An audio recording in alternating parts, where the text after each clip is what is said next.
आप सभी को मेरा प्रणाम। मैं अनिल कौशिक, गवर्नमेंट मॉडल संस्कृति वरिष्ठ माध्यमिक विद्यालय सांगी रोहतक। प्यारे विद्यार्थियों, आज हम कक्षा 6 गणित विषय के पूर्णांक उपविषय पर चर्चा करेंगे। जैसा कि आपको नाम से ही विदित हो जाता है, पूर्णांक मतलब जो अंक पूर्ण है। और पूर्णांक को हम अच्छी तरह से समझने के लिए हम एक मॉडल का उपयोग करेंगे और उसकी सहायता से देखिए कैसे पूर्णांक को अच्छी तरह से समझा जाएगा। आइए मॉडल द्वारा प्रदर्शित करते हैं कि पूर्णांक क्या होता है। आइए देखते हैं पूर्णांक, इंटीजर्स।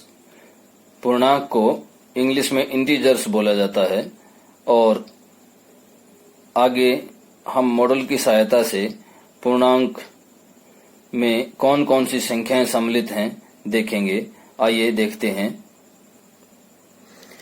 प्यारे विद्यार्थियों, अभी आपको जो स्क्रीन पर दिखाई दे रहा है उसमें 5 स्ट्रिप आपके सामने हैं, जिसमें एक सर्कल है और 2 आयत हैं और एक पंचभुज है और एक त्रिभुज है। अब आप एक एक स्ट्रिप को बड़े ध्यान से पढ़िए। ये है पूर्ण संख्याएं, ये शून्य है, ये प्राकृत संख्याएं हैं, ये पूर्णांक हैं और ये हैं ऋणात्मक संख्याएं या ऋणात्मक पूर्णांक आप कह सकते हैं। अब सबसे पहले मैं आपके सामने एक क्वेश्चन रखता हूं कि आप इन स्ट्रिप में से सबसे पहला नाम किसको देंगे। सबसे प्रथम आप कौन सी संख्याओं को सबसे प्रथम मानेंगे। देखिए, जरा ध्यान से सोचिएगा, थोड़ा सा समय ले लीजिए, ध्यान से सोचिएगा कि इन 5 में से आप सबसे पहले किन संख्याओं को मानते हैं। आइए थोड़ा सा और चर्चा कर लेते हैं। हम सबसे पहले किसको मानते हैं? प्राकृत संख्याओं को। सबसे पहले किन का नंबर आता है? प्राकृत संख्याओं का नंबर आता है। तो देखिए, ध्यान से देखिए, प्राकृत संख्याएं कहां से शुरू होती हैं? प्राकृत संख्याएं 1 से शुरू होती हैं। 1, 2, 3, 4, 5, 6, 7, 8, 9, 10 आगे तक चलते जाइए, कंटिन्यूस चलते जाइए।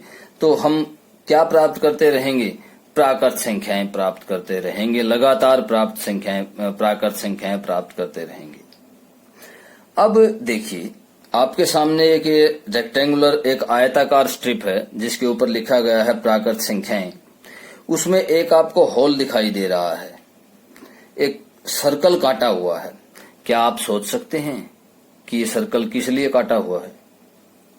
क्यों यहां पर सर्कल काटा हुआ है? थोड़ा सोचिए, विचार कीजिए। चलिए चर्चा करते हैं इस पर भी कि सर्कल क्यों काटा हुआ है। देखिए, मैं आपको थोड़ा सा यहां पीछे ले जाना चाहता हूं। जो मैंने स्ट्रिप आपको दिखाई थी, देखिए, ये 2 स्ट्रिप मैंने आपको शुरुआत में दिखाई थी, इसमें सर्कल काटा हुआ है। ये है पूर्ण संख्याएं। अब हम यहां पर इन स्ट्रिप की सहायता से या इस मॉडल की सहायता से ये अंतर स्पष्ट करेंगे कि पूर्ण संख्याएं और प्राकृत संख्याएं अलग अलग हैं और कैसे अलग अलग हैं और क्या अलग होता है इन दोनों में। देखिए, सबसे पहले इस सर्कल कटे हुए भाग के बारे में बात करते हैं। ये कटा हुआ भाग क्या है? देखिए, मैं इस स्ट्रिप को इसके ऊपर रखता हूं। इसके ऊपर रखने से इसने पूरा ढक लिया और ये क्या आ गए हैं हमारे पास? पूर्ण संख्याएं। लेकिन आप एक देखिए, पूर्ण संख्याएं और प्राकृत संख्याएं क्या नहीं है? प्राकृत संख्याओं में जो पूर्ण संख्याएं बनने से रोक रहा है, क्योंकि यहाँ पर स्पेस खाली है। ये पूरा तो ढक रहा है, लेकिन इस स्पेस को, खाली जगह को ढक लिया है। और इसमें क्या आएगा जब ये प्राकृत संख्याएं पूर्ण संख्याएं हो जाएंगी? तो देखिए, अगर हम इसमें शून्य रख दें तो ये प्राकृत संख्याएं शून्य के साथ मिलकर पूर्ण संख्याएं हो जाएंगी। ध्यान से देखिए, फिर बता रहा हूं, ये प्राकृत संख्याएं शून्य के साथ मिलकर, ये देखिए ये स्ट्रिप शून्य है, इसके ऊपर शून्य लिखा हुआ है, और अगर ये हम हटा लेते हैं तो ये प्राकृत संख्याएं हैं, और ये स्पेशल शून्य है। शून्य, अगर प्राकृत संख्याओं में शून्य मिला दिया जाता है तो क्या बन जाता है? पूर्ण संख्याएं बन जाती हैं, और पूर्ण संख्याएं इस तरह से पूरा कार्ड ढक लेता है। अब ये संख्याएं जो है 0, 1, 2, 3, 4, 5, 6, 7, 8, 9, 10, 11, 12 आगे तक चलते जाइए। क्या मिल गया है प्राकृत संख्याओं में कि ये पूर्ण संख्याएं बन गई हैं? शून्य का समावेश हो गया है, शून्य मिल गया है। शून्य मिलने से प्राकृत संख्याएं पूर्ण संख्याएं हो गई हैं। ये इन दोनों से हमें प्राप्त हुआ। आइए अब आगे देखते हैं कि पूर्ण संख्याएं ऋणात्मक संख्याओं के साथ या ऋणात्मक पूर्णांकों के साथ मिलकर क्या बनाती हैं। देखिए आगे, देखिए ये हैं ऋणात्मक संख्याएं, -1, -2, -3, -4, या आप इनको ऋणात्मक पूर्णांक भी कह सकते हैं, नेगेटिव नंबर्स। ये पूर्ण संख्याओं के साथ मिलकर देखिए क्या बनाते हैं। देखिए पूर्ण संख्याएं 0, 1, 2, 3, 4, 5, 6 ये हैं पूर्ण संख्याएं। अब ये ऋणात्मक संख्याएं और इसमें मिल जाती हैं, ये ऋणात्मक संख्याएं और मिल जाती हैं तो क्या हो जाता है? देखिए 0 से इस तरफ की जो संख्याएं हैं वो क्या आ जाएंगी? वो ऋणात्मक संख्याएं आ जाएंगी, और ये दोनों मिल करके पूर्णांक बना देते हैं। पूर्ण संख्याएं और ऋणात्मक पूर्णांक मिल करके क्या बना देते हैं? इस तरह से पूर्णांक इंटीजर का निर्माण हो जाता है, और इंटीजर इस तरह से पूर्ण हो जाते हैं। कौन से मिलकर के? नेगेटिव, 0 से इधर नेगेटिव और 0 से इधर पॉजिटिव, ऋणात्मक और धनात्मक, और 0 समेत मिलकर क्या कहलाते हैं? सारे पूर्णांक कहलाते हैं। तो इस तरह से आइए देखते हैं, इस स्ट्रिप को पलटिए। स्ट्रिप को पलटने से आपको साफ साफ दिखाई देगा कि पूर्णांक क्या होते हैं। ये शून्य से इधर धनात्मक पूर्णांक, ये कैसे पूर्णांक होते हैं? ये धनात्मक होते हैं, जिनको इंग्लिश में पॉजिटिव कहा जाता है, पॉजिटिव इंटीजर। और ये 0 से, ये 0 है, ये 0 है, 0 से इधर क्या है? इधर है ऋणात्मक पूर्णांक, जिनको इंग्लिश में नेगेटिव कहा जाता है, नेगेटिव इंटीजर और पॉजिटिव इंटीजर। तो इस तरह से हमने एक मॉडल के द्वारा समझा कि पूर्णांक क्या होते हैं। आइए एक बार थोड़ा सा और रिपीट कर लेते हैं, इसको समझ लेते हैं। देखिए पूर्णांक धनात्मक, 0 और ऋणात्मक। अब क्या क्या है ये देखिए, 0 से इधर जितने भी धनात्मक हैं ये क्या है? 1 से लेकर के आगे तक प्राकृत संख्या है। इधर क्या है? ऋणात्मक नंबर या ऋणात्मक पूर्णांक आप कह सकते हैं। और ये क्या है? 0। तीनों मिलकर क्या बनाते हैं? पूर्णांक बनाते हैं। आइए एक बार फिर मॉडल को रिवाइज करते हैं। ये पूर्णांक किस किस के मेल से बना है? पूर्ण संख्याएं और नेगेटिव नंबर्स, ऋणात्मक संख्याएं या ऋणात्मक पूर्णांक से। अब देखिए, अगर इसमें से ऋणात्मक हटा दिया जाए तो क्या बच जाएगा? हमारे पास पूर्ण संख्याएं बचेंगी। अब पूर्ण संख्याएं किस किस का मेल है? देखिए ध्यान से, पूर्ण संख्याएं किस किस का मेल है? प्राकृत संख्याएं और शून्य का। पूर्ण संख्याएं, ये जो पूर्ण संख्याएं थी, ये पूर्ण संख्याएं किस किस का मेल है? प्राकृत संख्याएं और शून्य का। और अगर इसमें से शून्य भी हटा दिया जाए तो क्या बच जाता है? प्राकृत संख्याएं बच जाती हैं। तो इस तरह से हमने जाना कि पूर्णांक जो है वो पूर्ण संख्याएं और ऋणात्मक का योग है। और या कह सकते हैं हम, अगर पूर्ण संख्याएं हम ना बोलें या पूर्ण संख्या ना कहें तो हम किस किस का कह सकते हैं? शून्य, प्राकृत संख्या और नेगेटिव नंबर्स, ऋणात्मक पूर्णांकों का योग क्या है? पूर्णांक है। तो इस तरह से आप कह सकते हैं कि प्राकृत संख्या शून्य और ऋणात्मक का योग क्या है? पूर्णांक है। तो आप देखिए कि कितने आसान तरीके से हमने पूर्णांक को अलग अलग भागों में विभाजित करके और एक मॉडल के द्वारा पूर्ण रूप से समझा है। आइए अब करते हैं संख्या रेखा पर पूर्णांकों का निरूपण। इस पंक्ति का आशय क्या है कि पूर्णांकों को संख्या रेखा पर कैसे दर्शाते हैं, किस तरह से डिनोट करते हैं, किस तरह से चिन्हित करते हैं। तो सबसे पहले आप एक रेखा लीजिए। ये हमने रेखा ले ली।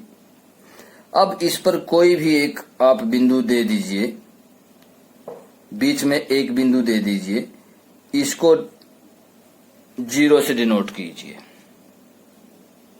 अब 0 से डिनोट करने के बाद आप या तो प्रकार की सहायता लीजिए या फुटे की सहायता लीजिए और इस 0 से दाहिनी ओर और 0 से बाईं ओर,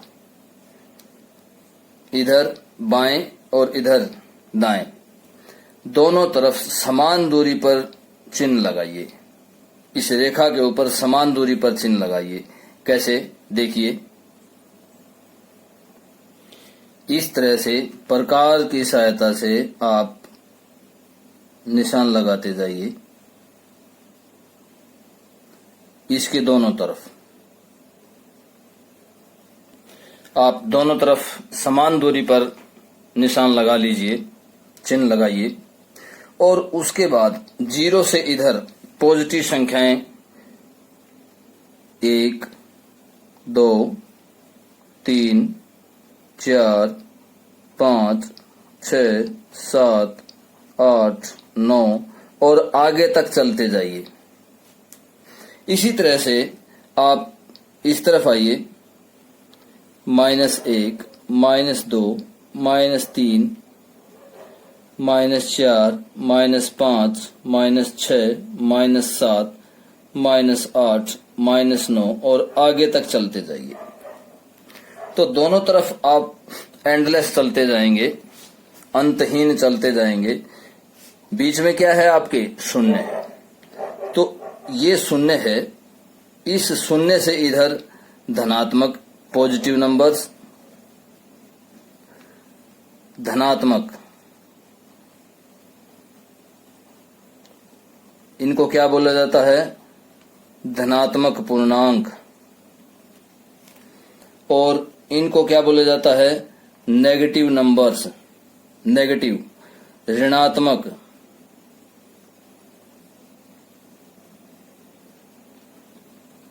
ऋणात्मक पूर्णांक। इस तरह से तो 0 से बाईं ओर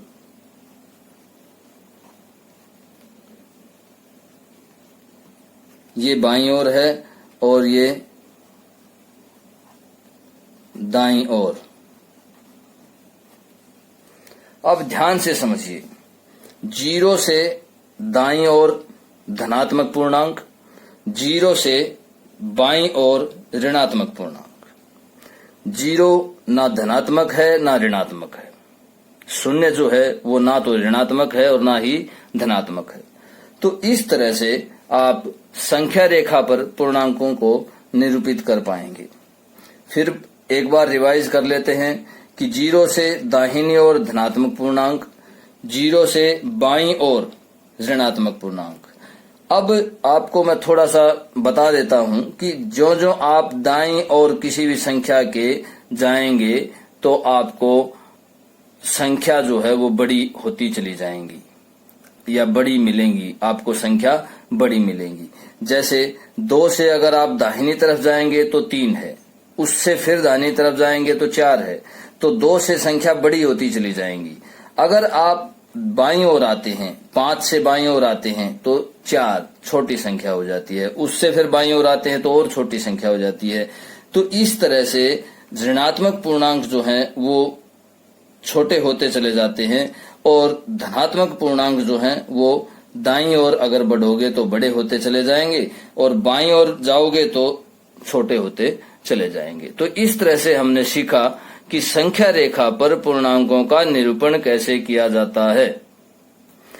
0 से दाईं ओर धनात्मक पूर्णांक और 0 से बाईं ओर ऋणात्मक पूर्णांक।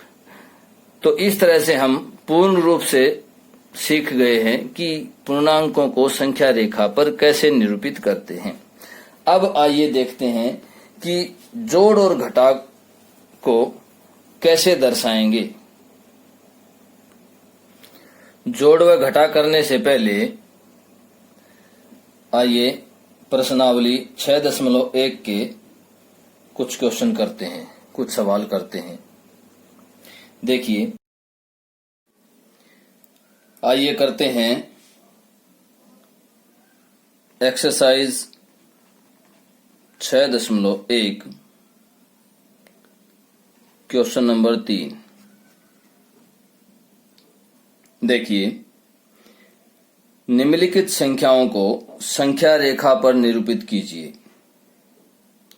संख्या रेखा पर निरूपित करना है। ए पार्ट है +5। +5 को संख्या रेखा पर निरूपित करना है। आपको जैसा कि पता है कि 0 कहां पर है, ये हमने अभी जाना था कि 0 यहां है। इस 0 से हमने स्टार्ट करना है, 0 से शुरू करना है। +5 का मतलब है 0 से दाहिनी और 5। तो 0 से दाहिनी और 5। तो देखिए 1 2 3 4 और 5। तो +5, तो यहां ये जो चिन्ह है ये किसका है? +5 का। तो इस तरह से हमें डिनोट करना है, दर्शाना है, संख्या रेखा पर निरूपित करना है कि +5 कहां आएगा। अब इसी का बी पार्ट है। बी पार्ट देखिए, बी पार्ट है -10। अब -10 देखिए, सबसे पहले हम 0 पर चलते हैं। 0 से माइनस किस तरफ होंगे? ऋणात्मक पूर्णांक किस तरफ होंगे? बाईं ओर। तो 0 से हमें 10 बाईं ओर चलना है। तो बाईं ओर देखिए 1 2 3 4 5 6 7 8 9 और ये 10। तो यहां पर ये जो चिन्ह है, ये चिन्ह किसका है? -10 का। तो इस तरह से आप दिखाएंगे, दर्शाएंगे, निरूपित करेंगे कि -10 कहां आएगा संख्या रेखा पर। अब उसके बाद सी पार्ट है +8, जमा का 8। तो फिर वही बात है कि जमा का है तो किस तरफ आएगा? 0 से दाईं ओर। 0 से कहां आएगा? दाईं ओर आएगा। धनात्मक पूर्णांक है तो 0 से दाहिनी ओर होंगे। अब 0 से दाहिनी ओर कितना चलना है? तो देखिए 0 से दाहिनी ओर कितना चलना है? 8। तो 1 2 3 4 5 6 7 8। तो 0 से दाहिनी ओर 8। तो ये जो चिन्ह है ये किसका है? जमा 8 का। तो इस तरह से आपको दर्शाने हैं, निरूपित करने हैं। अब देखिए डी पार्ट में क्या दिया हुआ है? -1। अब -1 को कैसे दर्शाएंगे? देखिए, सबसे पहले हमें कहां चलना है? 0 पर। 0 पर चलना है हमें। जीरो के बाद कहाँ जाना है, -1 है तो 1 आपको किस तरफ जाना पड़ेगा, बाईं ओर जाना पड़ेगा। तो जीरो से आप बाईं ओर चलिए 1, तो क्या आ जाएगा, -1। तो इस चिन्ह को आप क्या नाम देंगे, -1। तो इस तरह से आप दर्शाएंगे कि -1 संख्या रेखा पर कैसे चिन्हित किया जाता है। अब इसका लास्ट पार्ट है ई पार्ट। ई पार्ट है -6। -6 देखिए, -6 फिर वही शुरुआत कहां से करनी है आपको, जीरो से। तो जीरो से अब नेगेटिव है तो ऋणात्मक है तो कहां जाएंगे, बाईं ओर जाएंगे। ऋणात्मक पूर्णांक के लिए कितना बाईं ओर जाएंगे, 6 बाईं ओर जाएंगे। तो देखिए जीरो से स्टार्ट करते हैं, 1 2 3 4 5 6। तो यहां पर ये जो चिन्ह है ये किसका है, -6 का।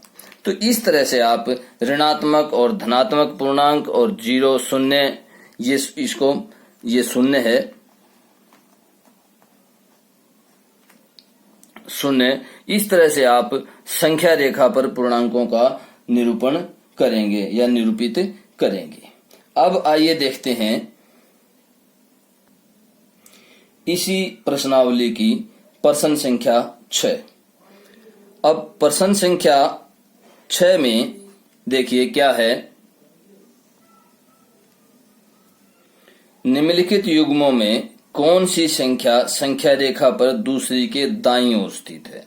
हमें कौन सी संख्या बतानी है, जो संख्या दाईं ओर स्थित है, दाईं ओर स्थित संख्या। तो देखिए संख्या दाईं ओर कौन सी स्थित है। अब ए पार्ट है, ए पार्ट देखिए 2 और 9। 2 और 9 में आपको ये बताना है कि कौन सी संख्या दाईं ओर स्थित है। अब आप देखिए ध्यान से, बड़ी संख्या दाईं ओर स्थित होगी, क्योंकि जैसे जैसे आप दाईं ओर जाते जाएंगे संख्याएं क्या है, बड़ी होती चली जाएंगी, बड़ी संख्या आती चली जाएंगी। तो इन दोनों में बड़ी कौन सी है। एक तरीका तो ये है कि बड़ी संख्या कौन सी है, 9 बड़ी संख्या है तो 9 दाईं ओर स्थित होगा। दूसरा, आप कैसे जानेंगे कि दाईं ओर स्थित कौन सी है, तो आप जीरो से चलिए। जीरो से ज्यो ज्यो आप दाहिनी ओर जाते जाएंगे आपको क्या आया, 2 आ गया यहां पर। 2 से आप और आगे दाहिनी ओर जाएंगे तो क्या आएगा, 9 आएगा। तो क्या है, 2 और 9 में 9 दाईं ओर स्थित है, दाईं ओर स्थित है। तो इस तरह से आप ए पार्ट जो है वो 6th क्वेश्चन का कंप्लीट करेंगे। अब नेक्स्ट पार्ट लेता हूं बी पार्ट, -3 और -8, -3 और -8। अब ध्यान से देखिए कि इनमें दाहिनी ओर कौन सा स्थित है। तो हम जैसे ही जीरो से इन दोनों की तरफ चलते हैं तो पहले कौन सा आता है, -3 आता है और उसके बाद आता है -8। अब -8 के दाहिनी ओर क्या है, -3।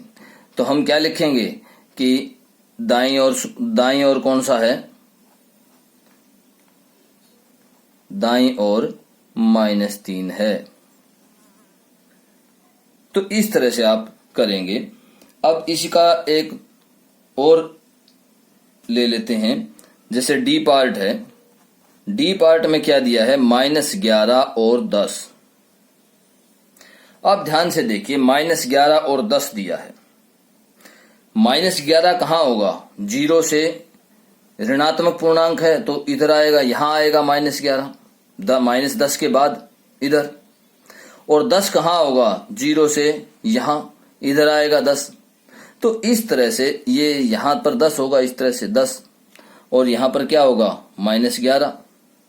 अब देखिए इन दोनों में से दाईं ओर स्थित कौन सा है। आपको साफ नजर आ रहा है कि ये इसकी स्थिति कहाँ है, -11 की, और 10 की स्थिति कहाँ है। तो दाईं ओर कौन सा है? 10 जो है वो कहाँ स्थित है? दाहिनी ओर स्थित है। तो इसी तरह से इसका एक पार्ट और ले लेते हैं, ई पार्ट। ई पार्ट में है -6 और 6। -6 और 6 में दाहिनी ओर कौन सा स्थित है? तो देखिए 0 से आप चलिए इधर 6, ये 6 यहां पर है और -6 जो है वो यहां पर है। तो दाहिनी ओर इधर की कौन सी साइड है? दाहिनी ओर, दाईं ओर। तो 6 जो है वो दोनों में दाईं ओर स्थित है। तो क्या लिखेंगे? 6 दाईं ओर स्थित है। इस तरह से आप छठा क्वेश्चन कंप्लीट करेंगे। अब कुछ विशेष प्रश्नों को यहां चर्चा का विषय बनाते हैं। जैसे मैं एक क्वेश्चन करता हूं कि क्वेश्चन ये है कि सबसे छोटा ऋणात्मक पूर्णांक कौन सा है? सबसे छोटा ऋणात्मक पूर्णांक, सबसे छोटा ऋणात्मक पूर्णांक क्या है? बताइए, सोचिए, विचार कीजिए। अब आप स्वयं देखिए, ऋणात्मक पूर्णांक कहां से शुरू होते हैं? यहां से शुरू होते हैं। तो सबसे छोटा ऋणात्मक पूर्णांक क्या है? -1। और इसी तरह से एक क्वेश्चन और है कि सबसे बड़ा या सबसे छोटा धनात्मक, सबसे छोटा धनात्मक पूर्णांक क्या है? तो देखिए, सबसे छोटा धनात्मक पूर्णांक क्या है? कहां से शुरू होते हैं धनात्मक पूर्णांक? 1 से। तो सबसे छोटा जो धनात्मक पूर्णांक है वो क्या है? 1। अब शून्य के बारे में आप क्या कहेंगे? शून्य क्या है? शून्य के बारे में आप चर्चा करेंगे। शून्य क्या है? तो देखिए, सोचिए, शून्य क्या है? शून्य न तो धनात्मक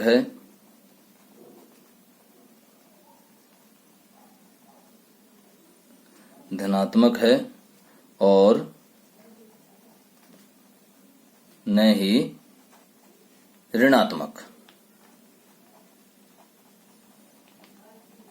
ना तो नेगेटिव है, 0 is nor negative nor positive. तो 0 ना तो नेगेटिव है और ना ही पॉजिटिव है। तो इस तरह से हमने जाना कि संख्या रेखा पर हम संख्याओं को कैसे निरूपित करते हैं, जो दी गई संख्याएं हैं उनको कैसे निरूपित करते हैं संख्या रेखाओं पर।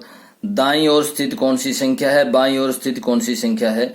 जब हमें दाहिनी ओर का पता लग जाता है तो हम बाईं ओर का भी लगा सकते हैं। अब यही उदाहरण लेकर देख लीजिए कि इसमें 9 जो है वो दाईं ओर स्थित है तो 2 बाईं ओर स्थित है।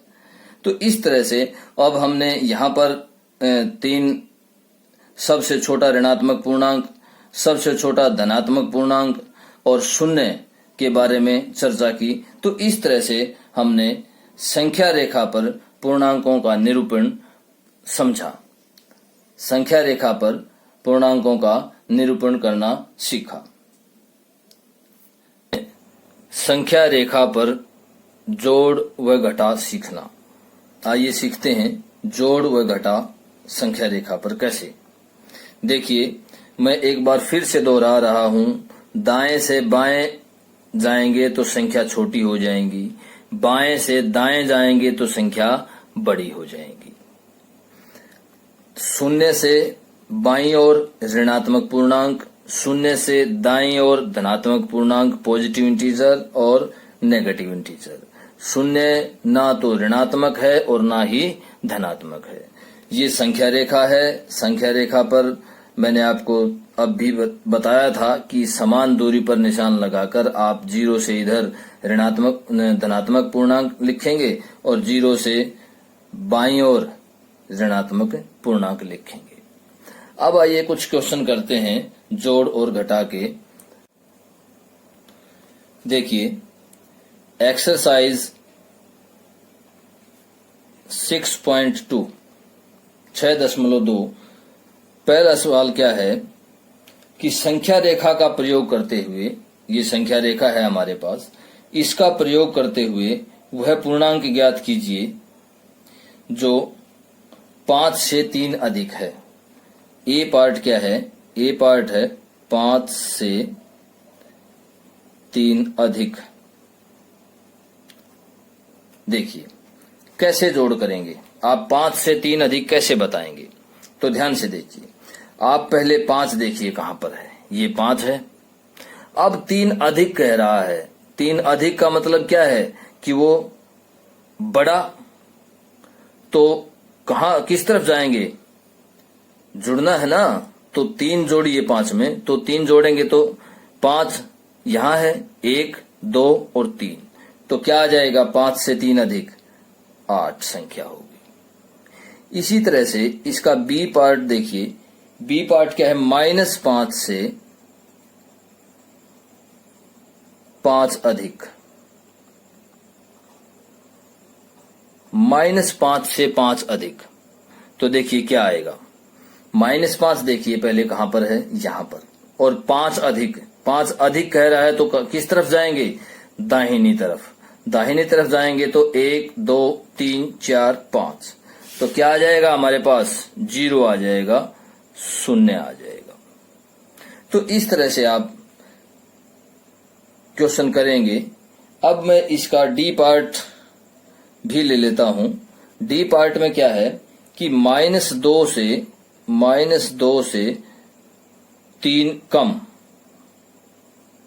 अब ध्यान से देखिए, -2 से 3 कम, कम मीन्स बाएं ओर, -2, ये -2 है, इससे 3 कम, 1 2 और 3, तो क्या आ जाएगा? -2 से 3 कम -5।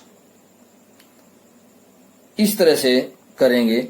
अब मैं इसका सी पार्ट और कर देते हैं। देखिए करते हैं, 2 से 6 कम, 2 से 6 कम, तो ध्यान से देखिए 2 कहां है? ये रहा 2, इससे 6 कम, कम मीन्स बाईं ओर चलिए, 2 से बाईं ओर चलना है, 6, 1 2 3 4 5 6, तो कितना आ जाएगा? -4। तो इस तरह से आप क्वेश्चन कर पाएंगे। अब देखिए इसी एक्सरसाइज का दूसरा क्वेश्चन। दूसरे क्वेश्चन में क्या है कि संख्या रेखा का प्रयोग करते हुए निम्नलिखित का योग ज्ञात कीजिए। योग ज्ञात करना है, तो योग ज्ञात कीजिए। किस किस का योग ज्ञात करना है? देखिए ए पार्ट क्या है कि 9 +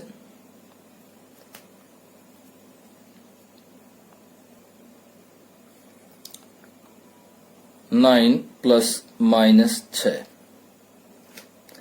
अब देखिए 9 में से घटाना है, -6 का मतलब क्या है? घटाना। बेशक यहां जोड़ दे रखा है, लेकिन क्या करना है? हमें घटाना है। तो घटाइए, 9 में से 6 घटाइए। अब यहां पर 9 देखिए कहां पर है? ये 9 है। 9 में से 6 किस तरफ आएंगे? बाएं ओर। 1 2 3 4 5 6, तो कितना आ जाएगा? 3। इसी तरह से इसका बी पार्ट है 5 + -11। अब फिर वही बात है, 5 में से क्या घटाना है या 5 में क्या जोड़ना है? -11, और -11 जोड़ना है तो 5 से किस तरफ आएंगे? बाईं ओर। तो 5 से 11 बाईं ओर आइए, 5 यहां पर है, यहां से 11 बाईं ओर आना है हमें, तो 1 2 3 4 5 6 7 8 9 10 11, तो क्या आंसर आ जाएगा? -6। इसी तरह से इसका ई पार्ट करते हैं। ई पार्ट में क्या है? -1 + -2 + -3। अब देखिए ध्यान से, इसने 3 टर्म दी हैं। फर्स्ट -1, आप सबसे पहले -1 पर खड़े हो जाइए। फिर वो -2 और कह रहा है, -2 मतलब बाईं ओर चलिए, 1 और 2। उसके बाद फिर क्या कह रहा है, या पहले इन दोनों का कर लीजिए, आप -1 पर खड़े हैं, -1 से किस तरफ गए, बाईं ओर गए 2, तो कितना आ गया, -3 और प्लस -3। अब मैंने इन दोनों को कैलकुलेट करके यहां पर लिख लिया है। अब देखिए, आप -3 पर खड़े हैं, यहां पर खड़े हैं -3 पर, और कितना चलना है आपको, -3 और चलना है। -3 मीन्स बाईं ओर और चलना है, तो बाईं ओर चलेंगे 3, तो -3 से बाईं ओर 1, 2 और 3, तो कितना आ जाएगा, -6। तो इस तरह से आप संख्या रेखा पर जोड़ और घटा कर पाएंगे। चलिए, इसका दूसरे क्वेश्चन का ही एफ पार्ट और कर लेते हैं। -2 + 8 + -4। देखिए ध्यान से, अब पहले 2 को कर लीजिए। वैसे तो आप सीधा भी कर सकते हैं, तीनों का भी कर सकते हैं संख्या रेखा के हिसाब से ही, लेकिन पहले 2 को कर लीजिए। पहले 2 को कैसे करेंगे, -2 पर आप स्टैंड कीजिए, -2 पर हम खड़े हैं। 8 पॉजिटिव है, तो कहां जाएंगे, दाहिनी ओर। तो -2 से 8 चलिए, 1, 2, 3, 4, 5, 6, 7, 8, तो कितना आ जाएगा, 6 आ जाएगा, और +-4। अब आप कहां पर खड़े होंगे, 6 पर। 6 से आप किस तरफ जाएंगे, माइनस है तो किस तरफ जाएंगे, बाएं ओर। तो 6 से आप बाएं ओर चलेंगे, 1, 2, 3, 4, तो क्या आ जाएगा हमारे पास, 2 आ जाएगा। फिर देख लीजिए, 6 पर खड़े हैं, 6 पर खड़े होने से के बाद हमें 4 स्टेप पीछे आना है, बाईं ओर आना है, 1, 2, 3, 4, तो क्या आ गया हमारे पास, 2 आ गया। तो इस तरह से आप बहुत अच्छी तरह से आप संख्या रेखा के पर जोड़ व घटा सीख पाए होंगे, और आप अच्छी तरह से 2 एक्सरसाइज 6.1 और 6.2 कंप्लीट कर पाएंगे, और 6.3 में भी जोड़ और घटा है, उसको भी आप अच्छी तरह से कंप्लीट कर पाएंगे। Okay, thank you.